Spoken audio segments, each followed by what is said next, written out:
Hi ಎಲ್ರಿಗೂ ನಮಸ್ಕಾರ. Welcome back to my YouTube channel. Simple ಟೇಸ್ಟಿಯಾಗಿ ಎಗ್ ರೈಸ್ನ ಮನೇಲಿ ಹೇಗೆ ಮಾಡೋಣ ಅಂತ ನೋಡೋಣ ಬನ್ನಿ. ನಾನು 3 ಜನಕ್ಕಾಗಷ್ಟು ಅನ್ನ ಮಾಡಿ ಇಟ್ಕೊಂಡಿದ್ದೀನಿ. ಏನೇನು ಬೇಕು ಅಂತ ಹೇಳ್ತೀನಿ ನೋಡಿ.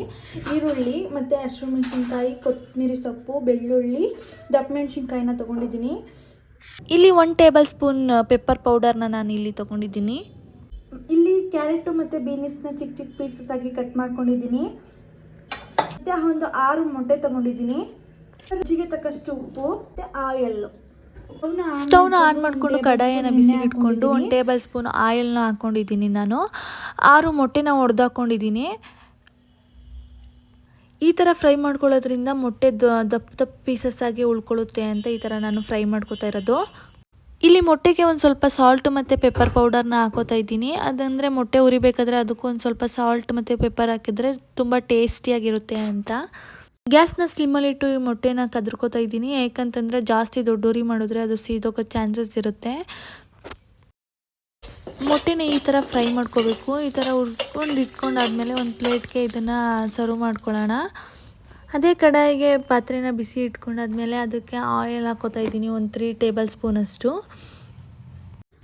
ಎಣ್ಣೆ ಒಂದು ಸ್ವಲ್ಪ ಬಿಸಿ ಆದಮೇಲೆ ಅದಕ್ಕೆ ಹಸಿಮೆಣಸಿನ್ಕಾಯಿನ ಹಾಕೋತಾ ಇದ್ದೀನಿ. ಜಜ್ಜಿಟ್ಕೊಂಡಿರೋ 2 ಬೆಳ್ಳುಳ್ಳಿನೂ ಸಹ ಹಾಕೋತಾ ಇದ್ದೀನಿ.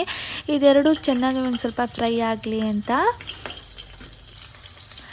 ಕಟ್ ಮಾಡ್ಕೊಂಡಿರೋ ಈರುಳ್ಳಿನ ಇಲ್ಲಿ ನಾನು ಸೇರಿಸ್ಕೊತಾ ಇದ್ದೀನಿ. ಈರುಳ್ಳಿ ಒಂದು ಸ್ವಲ್ಪ ಚೆನ್ನಾಗಿ ಫ್ರೈ ಆಗಲಿ.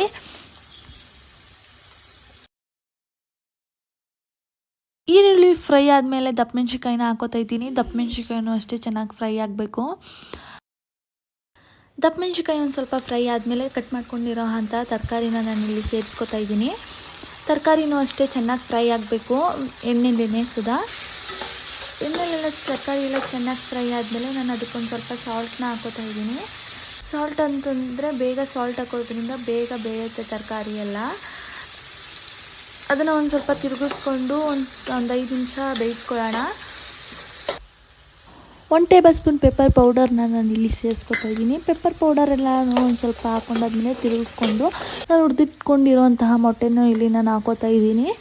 ಫಸ್ಟೇ ನಾನು ಫ್ರೈ ಮಾಡ್ಕೊಂಡಿರೋದ್ರಿಂದ ಇಲ್ಲೇನು ಜಾಸ್ತಿ ಫ್ರೈ ಮಾಡ್ಕೊಳ್ಳೋ ಅವಶ್ಯಕತೆ ಏನಿಲ್ಲ.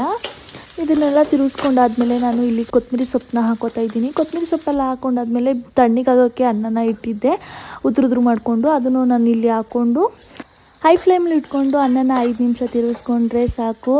ತುಂಬ ಟೇಸ್ಟಿಯಾಗಿ ಎಗ್ ರೈಸ್ ರೆಡಿ ಆಗುತ್ತೆ. ನಿಮ್ಗೇನಾದರೂ ಈ ರೆಸಿಪಿ ಇಷ್ಟ ಆದರೆ ಒಂದು like and share, comment, subscribe to my YouTube channel. Thank you for watching. Bye.